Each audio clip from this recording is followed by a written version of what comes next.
And what's up, everybody? I'm back with another video game review. Today I'm reviewing Mega Man 11. Yes, another Mega Man game that I've played. This is the newest Mega Man game released in 2018. I played it on Switch. Once again, thank you to LikunMiffery for letting me borrow this game and giving me the chance to play it. You know my history with Mega Man games, so I came in with that knowledge. How did it stack up? I got a lot of thoughts on it. Let's just jump right into it, shall we? First off, I want to say the 3D graphics were great. I really liked them. Well, it's more not really 3D, more like 2.5D, 2.5D. It had 3D-esque feel to them, but it wasn't full out 3D. I liked it though. I thought it was good. So that was cool. It felt more modern, felt, worked really well. It was very smooth. So that I did like that. We got to talk about some of these controls though. First off, shooting is awful now in this game. I really don't understand how in these older Mega Man games you are able to get Mega Man to shoot in multiple directions. You point the gun up, you can point it to here, you can point it down. I don't know why you point it down, but you could do that. But in this game, he can only shoot like this way. Was that intentional? You couldn't do that? I think it would have made a lot of the combat situations, especially not necessarily like the boss fights or like the mini bosses, but just generally navigating the world. I think it would have made it a lot easier and a lot better if you did that. Just come on, guys. Come on. It could happen. You could do it. Make it happen, please. What do you... I don't know why they did that. They had it working right in the fucking 80s, and now in 2018, they couldn't do it.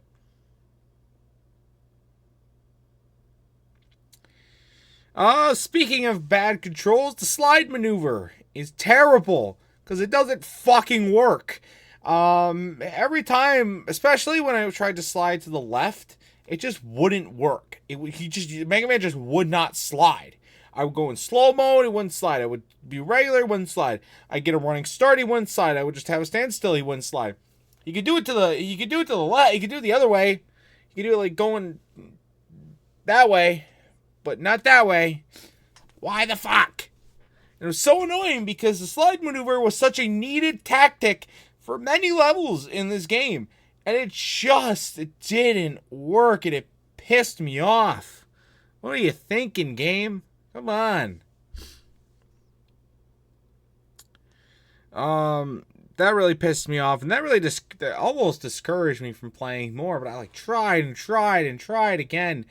Sometimes it would work, sometimes it wouldn't, sometimes you would do random shit, sometimes you wouldn't. It just... what the fuck? A lot of items in this game are pretty OP. If you do it right, if you get them at the right time. Like there's an ice power-up that can kill the fire boss in 3 hits. Okay. And I guess that's kind of what you can do. You get a chance to pick the level. You get to pick the direction, like the way you attack the levels. So you can work it out that way, which is pretty cool. You can choose to attack a level when you're a lot more powered up or not as powered up. You can go whatever direction you want. It's pretty nice. Because I will credit the game though. These levels are designed really well. There was a lot of creativity and a lot of thought put into these levels, and it's very noticeable from the get-go. They look really good. There's a lot of cool little secrets or functionality points that some of them don't work the greatest, but that's not necessarily on the level design's part. They're still really creative and they really interact with stuff cool. So I really, really like that. That was awesome. And just a gauntlet of battles.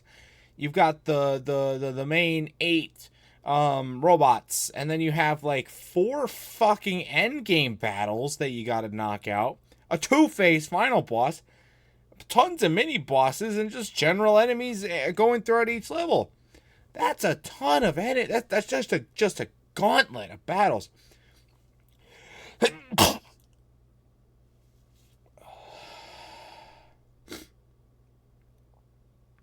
Fuck.